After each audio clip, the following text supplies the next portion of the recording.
తులసికి ఒక లక్షణం ఉంది. తులసి లక్ష్మి యొక్క స్వరూపం.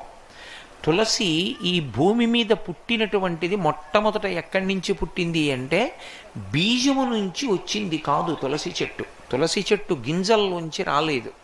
తులసి చెట్టు వృంద అనబడేటటువంటి మహాపతివ్రత యొక్క శరీరము దగ్ధమైనప్పుడు ఏర్పడినటువంటి బూదిలోంచి విత్తనాలు చేశారు బ్రహ్మగారి యొక్క అనుగ్రహం చేత.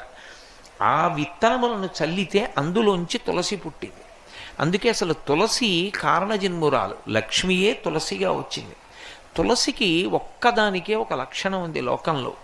తులసి సమస్త పాపములను హరిస్తుంది. ఎందుచేత హరిస్తుంది అంటే దాని గురించి పురాణంలో ఒక మాట ఉంది. యన్మూలే సర్వతీర్థాని యన్మధ్యే సర్వదేవతై యదశ్రీ సర్వవేదేషు తులసీత్వం నమామి.